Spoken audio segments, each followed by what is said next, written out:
So finally ఈ రోజైతే మనం కోడింగ్ స్టార్ట్ చేయబోతున్నాం మన zero to CI web development series లో. సో ఈ రోజు ఒక వెబ్ పేజ్ స్ట్రక్చర్ అయితే తెలుసుకోబోతున్నాం. అండ్ మీరు ఒకవేళ మొబైల్లో చేస్తున్నట్టయితే ఈ యాప్ ని డౌన్లోడ్ చేసుకోండి. మీ దగ్గర కంప్యూటర్ ఉంటే విఎస్ కోడ్ ఇన్స్టాల్ చేసుకోండి. మీరు ఏ వెబ్సైట్ తీసుకున్నా like Instagram, Facebook, YouTube, LinkedIn URLs ఏ వెబ్సైట్ తీసుకున్నా దానికైతే ఒక బేసిక్ స్ట్రక్చర్ అయితే ఉంది. మనం ఒక సింపుల్ వెబ్ పేజ్ అయితే క్రియేట్ చేద్దాం. ఫస్ట్ నేను చెప్పిన యాప్ అయినా కొత్త విఎస్ కోడ్ లో అయినా ఈ స్ట్రక్చర్ అయితే చేసుకోండి. ఫస్ట్ డాక్ టైప్ ట్యాగ్ ఇవ్వండి. ట్యాగ్ అంటే ఏం లేదు, ఒక ఓపెనింగ్ ట్యాగ్ అండ్ ఒక క్లోజింగ్ ట్యాగ్. ఓపెనింగ్ ట్యాగ్ ఇలా ఉంటుంది and closing tag similar to ఇలానే బట్ ఒక స్లాష్ ఉంటుంది లాస్ట్ లో. బేసిక్ స్ట్రక్చర్ అయితే రాద్దాం. First doc type HTML, next head tag. ఈ హెడ్ ట్యాగ్ లో మనం టైటిల్ అండ్ మెటా ట్యాగ్స్ అయితే ఇస్తాం. అండ్ దాని తర్వాత బాడీ ట్యాగ్.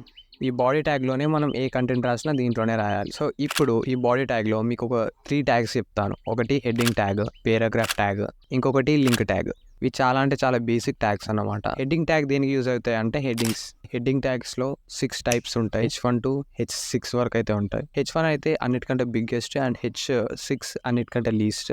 పారాగ్రాఫ్ ట్యాగ్ పేరులోనే ఉన్నది. ఇదైతే పారాగ్రాఫ్స్ సమ్మరీస్ అయినా లాంగ్ టెక్స్ట్ అయితే యూజ్ చేస్తాం. Next link tag. ఈ లింక్ ట్యాగ్ లో ఏతోనైతే స్టార్ట్ అవుతుంది. మరి డెస్టినేషన్ ఏ వెబ్సైట్ ఆ వెబ్సైట్ లింక్ ఇక్కడ ఇవ్వాలి. అండ్ ఈ ట్యాగ్స్ మధ్యలో ఎగ్జాంపుల్ కి youtube.com అనే URL ఇచ్చాను అనుకో, దాని మీద క్లిక్ చేయగానే youtube.com అనే ట్యాబ్ ఓపెన్ అవుతుంది. సో ఇది ఒక బేసిక్ వెబ్ పేజ్ స్ట్రక్చర్.